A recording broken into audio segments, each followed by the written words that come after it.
बिस्मिल्लाहिर्रहमानिर्रहीम। शुरू अल्लाह का नाम लेकर जो बड़ा मेहरबान नहायत रहम करने वाला है। नाजरीन, मैं आपका अपने इस चैनल पर खैर मकदम करता हूँ। उम्मीद है कि आप सब खैरियत से होंगे। इस्लामिक वॉइस चैनल देखने वालों को नई वीडियो में खुश आमदीद कहते हैं। नाजरीन, तारीख़ इंसानी के मुताले से पता चलता है कि इस कायनात में 4 ऐसे बादशाह गुजरे हैं जिनको पूरी दुनिया की हुक्मरानी और बेपनाह ताकत अता की गई। इन चारों में से 2 मुसलमान बादशाह हजरत ज़ुल्करनैन अलैहिस्सलाम और हजरत सुलेमान अलैहिस्सलाम थे, और 2 काफिर बादशाह नमरूद और बख्त नसर थे। इन चारों बादशाहों में से नमरूद एक ऐसा बादशाह था कि जिसकी जिंदगी का आगाज भी अनोखा था और इसका अंजाम भी अनोखा था। प्यारे दोस्तों, वीडियो में आगे बढ़ने से पहले अगर आप हमारे चैनल पर नए हैं तो बराए मेहरबानी हमारा चैनल इस्लामिक वॉइस सब्सक्राइब कर लें, जहां आपको बिलखसूस इस्लामिक हिस्ट्री और बिलअमूम दुनिया भर की मुनफरिद मालूमात पर मबनी वीडियोस मिलती रहेंगी। प्यारे दोस्तों, एक लाचार और बेबस बच्चा होने से लेकर दुनिया भर पर हुक्मरानी हासिल करना और गुरूर में इस कदर डूब जाना कि खुदाई का झूठा दावा कर लेना, नमरूद की जिंदगी का वाकया इतना इबरतनाक है कि सुनने वालों के दिल दहल जाते हैं और खुदा की किबरियाई पर यकीन और भी पुख्ता हो जाता है। दोस्तों, वो नमरूद ही था कि जिसकी परवरिश का इंतजाम खुद अल्लाह ताला ने किया और बड़े होने पर इसे पूरी दुनिया की हुक्मरानी अता की। लेकिन नमरूद ने खुदाई का झूठा दावा किया और अल्लाह ताला की जात को जंग के लिए ललकारा। हजरत इब्राहीम अलैहिस्सलाम को आग में डाला, और जब नमरूद ने अल्लाह ताला को अपने साथ जंग करने के लिए ललकारा तो किस तरह अल्लाह ताला ने नमरूद के साथ जंग की, और एक मामूली और हकीर से कीड़े ने किस तरह नमरूद की पूरी फौज का खात्मा किया और खुद इसे इबरतनाक मौत अता हुई। नमरूद के बारे में कई रवायात में आता है कि ये एक ऐसा बच्चा था जिसे पाने के लिए इसकी माँ ने जना जैसा एक नहायत शर्मनाक रास्ता इख्तियार किया, और यही वजह है कि इसके वालिद के बारे में कोई नहीं जानता। तारीख में एक रवायत बयान हुई है कि एक मर्तबा अल्लाह ताला ने हजरत इजराइल अलैहिस्सलाम से पूछा कि इतनी मखलूक की रूह कब्ज करते हुए क्या कभी ऐसा हुआ कि किसी इंसान की रूह कब्ज करते हुए आपको बहुत ज्यादा दुख हुआ हो? जिसके जवाब में हजरत इजराइल अलैहिस्सलाम ने बताया कि एक मौत ऐसी है जिसे वो भुला नहीं सकते। उन्होंने बताया कि एक मर्तबा मुसाफिरों से भरी हुई एक कश्ती समंदर के अंदर सफर कर रही थी। या रब्बुल आलमीन, आपका हुक्म हुआ कि मैं इस कश्ती को फना कर दूं, तो मैंने आपके हुक्म के मुताबिक इस कश्ती को फना कर दिया। फिर आपने हुक्म दिया कि एक औरत और इसके बच्चे को छोड़कर सबकी रूहों को कब्ज कर लो। मैंने ऐसा ही किया। इसके बाद उसकी माँ और इसका बच्चा कश्ती के एक किनारे पर अकेले रह गए, तो आपका हुक्म हुआ कि इस बच्चे की माँ की रूह भी कब्ज कर लो और इस बच्चे को समंदर में तन्हा छोड़ दो।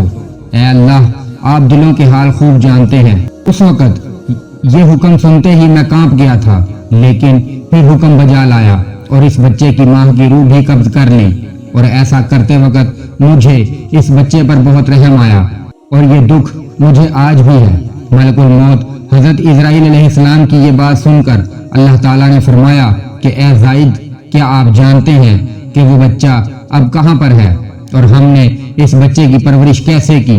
तो हजरत मलकुल मौत अलैहिस्सलाम अल्लाह ताला की बारगाह में सजदे में गिर गए और जवाब नफी में था।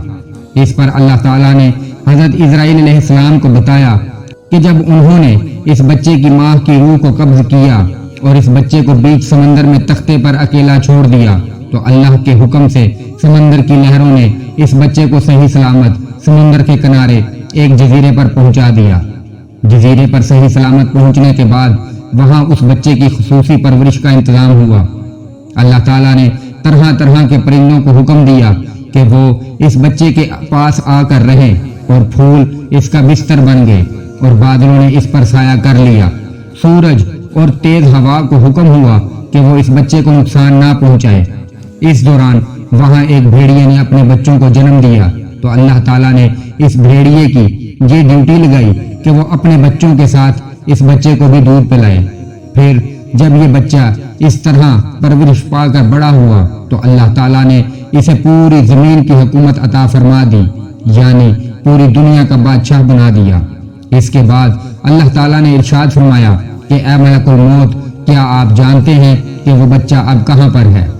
وہ بچہ ایک بہت بڑا بادشاہ بن چکا ہے اور اس نے میری نعمتوں کو بھلا کر خدائی کا دعویٰ کر دیا ہے، اور اسی بچے نے میرے خلیل حضرت ابراہیم علیہ السلام کو آگ میں ڈالا ہے۔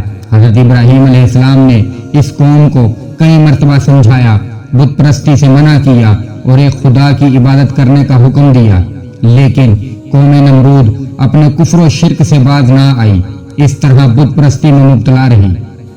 پھر جب حضرت ابراہیم علیہ السلام نے بت خانے میں جا کر ان کے سارے بتوں کو توڑا اور کلہاڑا سب سے بڑے بت کے کاندھے پر رکھ دیا تو سمجھنے والے سمجھ گئے کہ یہ حضرت ابراہیم علیہ السلام نے ہی کیا ہوگا، اور جب سب نے اکٹھے ہو کر حضرت ابراہیم علیہ السلام سے اس بابت دریافت کیا تو حضرت ابراہیم علیہ السلام نے بڑی حکمت عملی سے جواب دیتے ہوئے ارشاد فرمایا کہ اپنے اس بڑے بت سے پوچھو جو تمہارا سب سے بڑا خدا ہے، اسی نے توڑا ہوگا۔ اگر یہ تمہارا سب سے بڑا اور سچا خدا ہے تو یہ تمہیں ضرور بتائے گا۔ چنانچہ نمرودی حضرت ابراہیم علیہ السلام کی یہ بات سن کر لاجواب ہو گئے۔ پھر حضرت ابراہیم علیہ السلام نے ان کو توحید کی دعوت دی اور فرمایا کہ جب یہ جھوٹے خدا اپنی حفاظت خود نہیں کر سکتے تو یہ تمہاری حفاظت کیسے کریں گے، اور یہ تمہارے خدا کیسے ہو سکتے ہیں جو نہ دیکھ سکتے ہیں، نہ بول سکتے ہیں، اور نہ ہی اپنی حفاظت کر سکتے ہیں۔ حضرت ابراہیم علیہ السلام کی یہ بات سن کر نمرودی طیش میں آ گئے اور انہوں نے حضرت ابراہیم علیہ السلام کو سزا دینے کا ارادہ کیا۔ چنانچہ یہ لوگ اپنے بادشاہ نمرود کے دربار میں پہنچے اور حضرت ابراہیم علیہ السلام کا واقعہ بیان کیا، جسے سن کر نمرود بھی غضبناک ہو گیا اور معاذ اللہ حضرت ابراہیم علیہ السلام کو آگ میں ڈالنے کا ارادہ کر لیا۔ چنانچہ نمرود کے حکم کے مطابق ایک وسیع و عریض میدان میں جب آگ جلائی گئی تو وہ آگ اس قدر زیادہ تھی کہ اس کے شعلے آسمان کو چھو رہے تھے، لیکن جیسے ہی حضرت ابراہیم علیہ السلام اس آگ میں ڈالے گئے وہ آگ اللہ تعالیٰ کے حکم سے ٹھنڈی اور سلامتی والی ہو گئی، اور نمرود اپنی قوم کے سامنے ذلیل و رسوا ہو گیا، لیکن اپنے غرور و تکبر سے پھر بھی باز نہ آیا۔ اس نے تکبر میں آ کر حضرت ابراہیم علیہ السلام سے کہا کہ اگر تیرا خدا سچا ہے تو اسے کہو کہ میرے ساتھ جنگ کرے۔ جیسے ہی نمرود نے یہ بات کی تو حضرت جبرائیل علیہ السلام فوراً اللہ کے حکم سے حضرت ابراہیم علیہ السلام کی بارگاہ میں پہنچے اور عرض کی کہ اللہ تعالیٰ کا لشکر جنگ کے لیے تیار ہے۔ حضرت جبرائیل علیہ السلام کی یہ بات سن کر حضرت ابراہیم علیہ السلام نے نمرود سے کہا کہ اللہ کا لشکر جنگ کے لیے تیار ہے۔ نمرود یہ بات سن کر حضرت ابراہیم علیہ السلام سے کہنے لگا کہ مجھے 3 دن کی مہلت دی جائے تاکہ میں جنگ کی تیاری کر سکوں۔ چنانچہ اللہ تعالیٰ کے حکم سے نمرود کو 3 دن کی مہلت دے دی گئی۔ نمرود چونکہ اس وقت پوری دنیا کا بادشاہ تھا، چنانچہ اس نے ساری دنیا سے بڑے بڑے جنگجوؤں کو اکٹھا کیا، خطرناک ہتھیار جمع کر لیے، اور ان 3 دنوں کے اندر جب نمرود نے پوری دنیا سے ایک بہت بڑی فوج کو جمع کر لیا اور اپنی تیاری مکمل کر لی تو وہ حضرت ابراہیم علیہ السلام کو غرور اور تکبر کے ساتھ للکارنے لگا اور کہنے لگا کہ میرا لشکر جنگ کے لیے تیار ہے، اپنے رب سے کہو کہ اپنا لشکر بھیجے اور میرے ساتھ جنگ کرے۔ جیسے ہی نمرود نے اللہ تعالیٰ کی ذات پاک کو جنگ کے لیے للکارا تو حضرت ابراہیم علیہ السلام نے اللہ کی بارگاہ میں دعا کی۔ اس کے بعد دیکھتے ہی دیکھتے اللہ تعالیٰ نے مچھروں کی ایک فوج کو بھیجا۔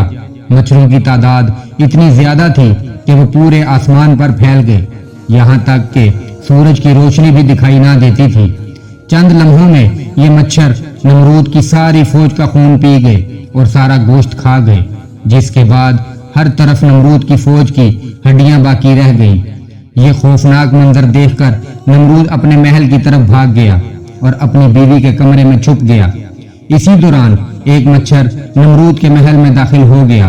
نمرود اس مچھر کو دیکھ کر اپنی بیوی سے کہنے لگا کہ یہ وہ مخلوق ہے जिसने मेरी फौज को तबाह बर्बाद कर दिया है। नमरूद अभी ये गुफ्तगू कर ही रहा था कि वो मच्छर इसकी नाक में दाखिल हो गया और इसके दिमाग में जाकर बैठ गया और इसके दिमाग को चाटने लगा। जब वो मच्छर नमरूद के दिमाग को चाटता तो उसे इतनी तकलीफ और अजियत महसूस होती कि वो अपने सर को दीवारों पर मारता। इसी तरह वो मच्छर कई दिनों तक नमरूद के दिमाग में रहा, यहाँ तक कि खुदाई का झूठा दावा करने और अल्लाह ताला की जात को जंग के लिए ललकारने वाले इस मुतकब्बर बादशाह को इबरतनाक मौत का सामना करना पड़ा। नाजरीन, अल्लाह ताला ने पूरी दुनिया पर हुकूमत करने वाले सबसे बड़े बादशाह को एक हकीर से कीड़े मच्छर के हाथों कत्ल करवाया और इसे पूरी दुनिया के लिए इबरत का निशान बना दिया। नमरूद की जिंदगी का ये वाकया रहती दुनिया तक के इंसानों के लिए निशान इबरत है और अल्लाह ताला से ये दुआ है कि वो हमें गुरूर और तकब्बर से बचाए और आजिज़ी और इनकसारी की तौफीक अता फरमाए। आमीन सुम आमीन। नाजरीन, ये थी हमारी आज की वीडियो। इसे अपने दोस्तों के साथ जरूर शेयर कीजिएगा। उम्मीद करते हैं कि आपको हमारी ये वीडियो जरूर पसंद आई होगी। वीडियो पसंद आने की सूरत में लाइक कीजिए, शेयर कीजिए और हमारे चैनल को सब्सक्राइब करना ना भूलिएगा। अल्लाह आप सब लोगों का हामी और मददगार हो। आमीन।